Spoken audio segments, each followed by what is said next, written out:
1923 оны 11 сарын 8-ны орой 9 цагт ээсигийн цэргүүд Бюргер Бройклерийг бүсэлж Гитлер танхимд дарин орж ирэв. Түүний хүмүүс танхимын үдэнд пулемет суурилж байх оронд тэрээр эндэр дээр гарч хувьсгал ихэлж буйг тэнд цугулсан 3,000 хүний өмнө зарлжээ. Ингэхдээ тэрээр Карл, Лосов, Цезар нарын толгойд буудуулган шин засгийн газар байгуулагдсаныг мэдгэрч байв. Үнэхээр шин засгийн газар Гитлерийн сүрдүүлгөндор байгуулагдж байлаа. Барьцааны 3 ихэндээ Гитлертэй ярихыг ч хүссэнгүй. Гэсэн ч тэднийг нацист хөдөлгөөнд нэгдэж засаг солигдохыг зарлан тунгалах хэрэгтэй. Үүнийх нь хариуд хүссэн албан тушаалан томилно. Хэрв татгалзах аваас амьд явах эрхээ алдна хэмээн ятгсаар байлаа. Гэвч тэдгэрийн хэн ч түүний талд орсонгүй. Тэсгэл алдсан Гитлер ухсгийн эндэр дээр гарч ирээд барьцаанд буй 3 эрх баригчид өөрийнх нь талд орж шин засгийн газар байгуулах болсон хэмээн зарлж хав. Гитлер чадамгай худлаа ярддаг арга хэрэглэсэн нь байгаа унах шиг болжээ. Учир нь Карл, Лосов, Цезар нар түүний талд орсон гэдгийг сонсоод танхимын уур амьсгалд орхноо өөрчлөгдөв. Энэ мөчөд юунданд орох цагаа олж ирсэн нь нөхцөл байдлыг Гитлерийн талд эргүүлэхэд чухал нөлөө үзүүлжээ. Тэрээр ямар ч ятгалан өртөөгүй эрх баригчдыг Гитлер түтэн түтэг шийдвэр түргэсэн байна. Цугласан голонч сэтгэл хөдлөлтөө автан бүгд ширээ сандал дээрээ гарч зогсоосон байлаа. Гитлер ахин энэр дээр гарч 11-р сарын гэмт эрхтнүүдийг устгаж өнөөгийн ядарч туйлсан Герман орныхоо нуранг дээр агуу хүчирхэг эрхчлөөтэй төгс төгөлдөр Герман орныг сэргэн байгуулахад бүхий л хүчээ зориулна хэмээн хэлж цуглааныг хаалаа. Гэвч Гитлерийн замнал тэмч дардан байсангүй. Бунд Оберландын дайрах цэргүүд инженер Сапирийн ангийн ухаанд банк армийнхантай мөргөлөө гэсэн мэдээ иржээ. Энэ үйл явдал нь Гитлерийг зөрчүүлсэн анхны сүхэлд байлаа. Тэрээр кабинетийн сайд нар ажилдаа идэвхжүүлэн орсон. Лосов, Люндендорф хоёр нийлээд Берлин рүү марш их төлөвлөгөөг зохиож байгаа хэмээн үнэн голоосоо итгэж байжээ. Гитлерийн цэргүүд цэргийн яамны хуурай замын хүчний штабын байрыг эзэлсэн ч бусад стратегийн чухал объектуудыг эзлээгүй байсны дотор цахилгаан мэдийнээр үлдсэн байжээ. Гагцхүү тэндээс л төрийн эргэлт гарч буй тухай мэдээ Берлинд хүрч бослогыг дарах тушаал Гитлерийн зам цаадуулав. Улс төрийн хувьсгалыг хийхэд зайлшгүй шаардлагатай хэмээн үзэж байсан тэдгээр өгтөр нөхцлүүд буюу айрам, цагдаа болон төр өрж буй улс төрийн бүлэгмийн дэмжлэгүүд алга болжээ. Гэтэл Люндендорф арга мухарцсан нацист намын даргаад цус орсолгүйгээр ялалт байгуулах нэгэн арга санал болгов. Тэрээр Германы цэрэг цагдаа нар баруун болоод зүүн фронтуудад томоохон ялалт байгуулж байсан жанжин руугаа хизээш гал нийс зөрөглөхгүй хэмээн хамгаалж байлаа. Тиймээс ямар ч цаадгүй хотын төвийг эзлэн авах боломжтой хэмээн санал болгов. Ингээд Герман улсыг зарлан тунгалсан өдөр буюу 11-р сарын 9-ний өглөөний 11 цагийн үед 3,000 цэрэг дайжилж Мюнхений төв рүү хөдлөлөө. Түүний зүүн таны цэргүүдээс хүн айз зүрт хэргүйж Люндендорфын нэр хүнд төлөвлөгөөгөө биелүүлэхэд хангалттай санагдаж байв. Ингээд Мюнхен рүү чиглэхэд Людвигийн гүүрэн дээр зэвсгэлсэн цагдаагийн тасаг саадуулахад барьцаанд буй засгийн газрын 2 гишүүнээр сүрдүүлжээ. Цааш явсаар зорьсон газартаа буюу яамны байранд хурж очиход карабинаар зэвсгэлсэн 100 орчим цагдаа нар тэдний замыг хаажээ. Аль тал төрүүлж гал нээсэн маргаантайж буундуу тас хийж Гитлерийн хамаг итгэл найдвар энэ агшинд хийсэн оджээ.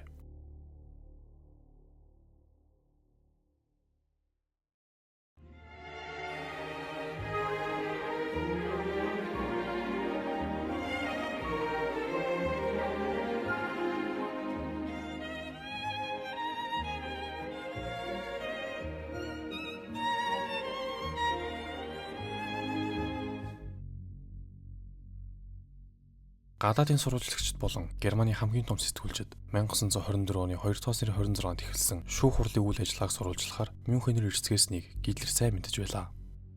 24 өдрийн дараа шүүх хурал дуусгаад Гитлер ялагдлаа ялалт болгож олон нийтийн өмнө Карл, Лосов, Цезар нарыг буруутан болгож чаджээ. Гитлерийн хуучны найз Баварын шүүх яамны сайд Франц Портнер шүүгчнэрт хандаж түүний хашгичхийг хүлцэнгүй сонсхийг сануулсан байна. Ингээд Гитлер үг хэлж бүх хүмүүсийн яриаг дураараа тасалж өөрийн хүссэн үедээ хэдэн цагаар үг хэлэхэд шүүгчнэр хориглож зогсоохгүй байв. Ингэж бүхний анхаарлыг өөр лүгээ чиглүүлж 4 цаг үргэлжилсэн үг нь түүний эцэс төсөлгөгийг хашгичхийн зөвхөн эхлэл нь байлаа. 13 жилийн дараа тэрээр зорьсондоо хүрснийхээ хойно бослогын ойг тэмдэглэхээр Бюргер Бройклер цугласан намын нөхдөдөө инхүү дурсжээ. Энэ бол миний амьдралын хийсэн хамгийн яруу сандруу шийдвэр байсан. Хэрвээ бидний эхлэл ялалтаар төссөн бол тэр үед манай хөдөлгөөн дотроо бүрэн боловсрч хэмжээгүй зохион байгуулалт, үзэл сурталын хувьд сул байсан шалтгаанаар эцсийн эцэс зайлшгүй балран унах байсан. Мөн тэрээр шүүхийн танхимд инхүү тангаргалж байжээ. Бидний байгуулсан арим өдрөөс өдөр томорсоор байна. Одоогоор бүрэн бүрэлдэж хэмжээгүй эдгээр ротууд батальон болж, батальонууд нь хороо болж, хороон дивизүүд болох цаг ирж, бидний хуучин төгс салхин дэврэн амирхын цагт дээд тэнгэрээс бидэнд илгээж, бидний бэлгэхний хүлээн авах эцсийн сорилтын өмнө бидний игнээ эвлэр нэгдэх болно гэдгийг би багталтайгаар хэлж байна. Энэ үгнийхээ араас залгуулж шүүхийн шийдвэрийг та бүхэн гаргахгүй. Та нар биднийг хичнээн буруутгалаа гэсэн түүх хэмээх мөнхийн шүүхийн дээр их зүгээр л инээмсэглэж зогсоод танаа шүүхийн шийдвэрийн цаасыг урьж хаях болно хэмээн хэлж байжээ. Угтаа Германы эрүүгийн хуулийн дагуу түүнд бүх насаар нь хорих ял оноох ёстой хэдий ч Ландсберг хэмээх зайзад 5 жил хорихоор болов. Үүгээр зогсолгүй бүр жилүүхэн өвжилж, ердөө 6 сар цайзад суусны дараа батлан далдар гарах шийдвэрт хүрчээ. Учир нь төрөөс урсан этгээд хэд барууны үдэлтэн байсан тохиолдолд хуулийн цалт хичнээн хадуу байсан ч ялыг нь зөөлж байв. Ингээд шүүхийн шийдвэр 1924 оны 4-р сарын 1-нд гарч тэрээр 9 сарын дараа буюу 12 дугаар сарын 20-нд Ландсбергээс суллагджээ. Түүний хөдөлгөөн бүтлгүйдсэн хэдий ч энэ өмнөний ачаар тэрээр олон хүний нүдэнд их оронч бадар мэтэр харагдаж эхлэв. Тэрээр засгийн эрхэнд гарснаас хойш жил бүрийн 11 сарын 8-нд нөгөө уушныхаа газарт ирж ам өргөсөн тэмцэгчтэй хүндэтгэл үзүүлдэг байжээ. Ингэхдээ тэдгээр ам өргөсөн 16 хүний цогцыг ухаж гаран Фельдерийн хааллыгийн бунханд хийж үндэсний шүтэн болгожээ. Гитлерийн цогцлбарын нээлтийг үг болгож одоо тэд нар маань мөнх настай болов. Тэд Германы нүүрсээрээ болж манай ард түмний харуул гарах болно хэмээн хэлж байжээ. Гэвч Гитлерийг эдгээр дайж нөхдөө өгч байхад нь нүд буруулж амиа хуухолн цугцаасныг Гитлерээс өрхийн ч мэдэхгүй байлаа. Нүүрэн дээрээ инх тэмнийг ярьж далдуур дайнд бэлтгэх болгоомжтой бөгөөд өөсийгүү гадаад бодлого явуулахын зэрэгцээ цаагаараа дахин зэвсгэлэх нь Гитлерийн засгийн эрхэнд гарсан эхний 2 жил баримтлсан тактик байлаа. Дайн гарan гартал Гитлер Прайст ярилцлага өгдөг байсан ба 1934 оны 8 дугаар сард төгсөн ээлжид ярилцлаганда дайн ахиж гарахгүй, дай ямар их гайзуулан авчирдгийг Герман хинээс ч илүү мэддэг. Германы асуудлыг цэрэг дайны аргаар шийдвэрлэж болохгүй хэмээн мэдгэж байжээ. Ингэж ярьж байхдаа тэрээр 100,000-аас цэргийн тог 1934 оны 10 дугаар сарын 1 гэхэд 300,000 болгож ихсэх тушаал өгчээ. Мөн бэлэн болоодын 25,000 тонн усан багтаамжтай хөлөг онгоцны тоог 10,000 болгонд арж шумбагц цэвийн талаар хатуу чанд нууцлахыг шаардав. Харин нисэх хүчний хувьд иргэний агаар тээвэрлэлтийн компаниудад байлдааны нисэх онгоц үйлдвэрлэх захиалга өгч үүнийг нисэх спортын клуб нэрийдлэр халахвчилж байлаа. Нацистуудын ухаас илж гаргасан зэлмэхээс бас нэгэн жишээг дөрөвдвөл Чили улсаас нийлүүлж байсан шүүний нийлүүлэлт зогсоход Германы эрдэмтэд агаараас нийлэг нитрат аван үйлдвэрлэх чулуун нүүрснээс нийлэг дүш гарan авах гэх мэтээр аргацааж байлаа. 1934 оны сүүлд гэхэд дахин зэвсэлэх үйл ажиллагаа бүх шатандаа ирчээ авч холбоотон орнуудаас нуухын аргагүй илт хүчрхэгжиж эхлэв. Ингээд эцэст нь 3 дугаар сарын 16-ны Бям гарагт бүх нийтийн цэргийн албаны тухай хууль гаргажээ. Энэ бол Версалийн гэрээгээр айрамд тавьсан хязгаарлалтыг мөрдөхөө болж байна гэсэн үг бөгөөд үүний эсрэг зөвхөн Англи, Франц л ямар нэгэн арга хэмжээ авч чадах байлаа. Гэтэл тэд эсэргүүцэл үзүүлсэн төдий болж ямар нэгэн алхам хийсэнгүй. Ингэн гэдгийг нь Гитлер маш сайн мэдэж байсан юм. Үүний маргааш нь буюу 3 дугаар сарын 17-ны Ням гарагт гутамшигт Версалийн гинжийг тасартан хайжээ. Германчууд энэ үйл явдлыг нэр төрөө дахин сэргээсэн хэмээн үзэж баярлан хөөрөлдөж байв. Эцсийн эцэст бүх зүйл санснаар болсон ч олсон ололтоо санаа амарч болохгүй гертнээс ухаарсан Гитлер дайсныхаа игний хэр зэрэг бүх байна. Тэдний хооронд ясааж харуулж болох нь гэдгийг туршаар шийджээ. Тэр нь эргчүүлөө, цэцэн ухаан, ив найрамдлын тухай нүд цэвжилгүй худлаа ярих байлаа. Түүний илтгэлүүдийг Лондоны Таймс сонин баярын нүлэмс туслуулах шахан хүлээн авчээ. Британий гадаад явдлын сайд Иден 2 удаа хойшлуулсан ажлаа эхэлж Германд ирэхэд нь Гитлер бас л хийх хоосон амлалт өгчээ. Тэрээр Германы усан флотын багтаамжийн хэмжээ Английн флотын ердөө 35%-тай тэнцвэрлэхийг санал болгов. Англичууд түүний үе нөгөөшийг Европ усын хүмүүмсгөр залгижээ.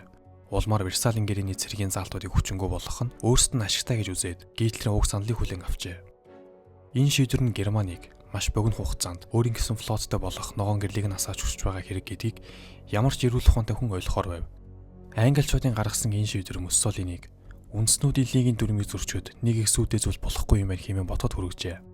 Ингээд 1935 оны 10 дугаар сарын 3-нд Муссолинигийн арим үндэсний лигийн дүрмийг зөрчин Абиссины цөмрөн оров. Ингэснээр холбоотнуудын дунд хаарал үүсэж гагцгүй Гитлер л хожиж байлаа. Үндэсний лиг Италийн эсрэг авсан хориг арга хэмжээгээ бүхэл мэдээллийг хэрэгслээ сурталчлан сайрхаж байсан хэдий ч бодит байдал дээр шийдчихсэн пулаа эзлэгчийг дотоо барих чадваргүй гэдгийг харуулжээ. Энэ үеийг дэлгэрүүлэн 1936 оны 3 дугаар сарын 2-нд Германы зүгээс Рейний цэрэг гүбсийг эзлэх тухай анхны тушаал гарчээ. Энэ ажиллагааг шуулган хэмээн нэрлсэн бөгөөд гинтийн хяар цохилд өгөхөөр төлөвлөсөн байв. Гитлер хожимонд орсохдоо Рейн рүү маашаар орсноос хойш 48 цаг миний амьдралын хамгийн төвшөртэй үе байсан хэмээн дурсжээ. Хэрвээ Францууд түрүүлж Рейний бүсэд ороод ирсэн бол бидний байлдааны нөөц хамгийн бага хэмжээний эсэргүүцэл үзүүлэхэд хангалтгүй байсан юм bijээ. Гэвч Германы цөөн тооны цэргүүд 3 дугаар сарын 7-ны үүрээр цэрэггүй бүсэд цөмрөн ороход дотоодын тэмцлээс болж үйл ажиллагаанд тоглолцсон Франц анхаарал хандуулах сөхөөгүй болж таарав. Энэ явдал нь Францын сүрлийн эхлэл байлаа. Орос, Польш, Чехословак, Румын, Югослав зэрэг орнууд хэрвээ Германы халдан товтлохонд өртвөл Франц юу ч хийхгүй юм гэдгийг дор бүрнээ ойлгожээ.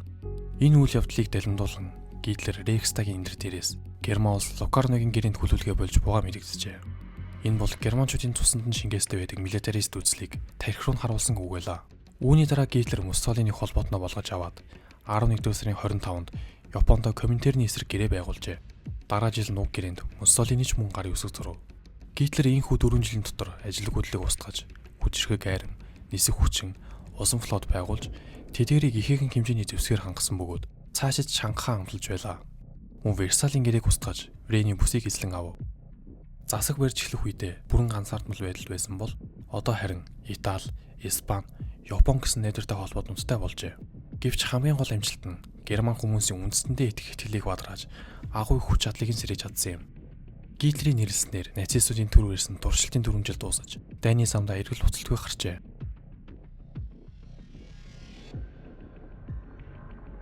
1938 оны 3 сараас эхлэн Вена хотод айс төвшөр ноёлж эхэлжээ. Австрийн канцлер Курт фон Шушниг 2 сарын 11-ээс 3 сарын 12-ны хоорондох хугацааг хожим нь амь тавьсан 4-7 хоног хэмээн нэрлсэн юм. 1936 оны 7 сарын 11-нд гарын үсэг зурсан Австри-Германы гэрээний нуус нэмэлт бүлэгт Шушниг Австрийн нацистуудад том булт хийсэн билээ. Вена томилогдсон тусгай айлж Франц фон Папен энэ гэрээнд гарын үсэг зурсан өдрөөс нь эхлэн Австрийн тусгаар тогтнолыг дотроос нь бутаргаж Герман залхиулахын төлөө уг гүцэтгэх болов. Берлинээс санхүүждэг Австрийн нацистууд 1937 оны турш улс орон даяар аюул занд хил учруулж эхлэв. Ингэхдээ Шушнигийг хороох орлогч мөн үлдэж байжээ. Ийм хэрэг сэтэрсэн үйлдэл зэг тавихаар Австрийн цагдаагийн газар 1938 оны 1-р сарын 25-нд нацистуудын нуус байгууллагын төв болж байсан 7-гийн хорооны төв барин нэгжлэг хийв. Ингэхдээ тухайн жилийн хавар нь ямар нэгэн бослого гарах бөгөөд Шушник бослогыг дарах хордлого хийх үед Германы арим инх тайвны нэрийн дор Австрид цөмөрн орох төлөвлөгөөг илрүүлжээ.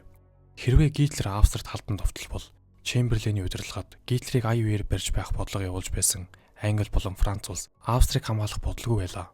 Дээр нь Гитлерийн хэмжээ хязгааргүй амбицийг юунаас илүү хазаарлан барьж байсан гадаад явдлын яамны консерватив үзэл бодлоо дарганаар Вена томилогдсон Папентэй цуг улс төрийн тавцангаас хэрчигдэв. Хэдийгээр байр суурьгүй болсон Папен 2-р сарын 5-нд Берхтесгаданд хүрч очин энэ хэргийг Шушнигийн өөрийнх нь гараар хийлгэх тухай Гитлер санал болгосон байна. Энэ санаа нь түүнд таалагдсан бололтой Венад бутаж Шушнигтэй уулзалт зохион байгуулахыг тушаажээ. Хэдийгээр хүнд хэцүү нөхцөл буй Шушник уг саналыг зөвшөөрч 2-р сарын 12-ны өглөө Гитлерийн ууланд хордонд хүрч очив. Дайрагч цэргийн хүрэн цанц харуун дүмссэн Гитлер 3 генералын хамт түүнийг угтахдаа тун албархаг хүүтэн дүр төрхөө харуулжээ.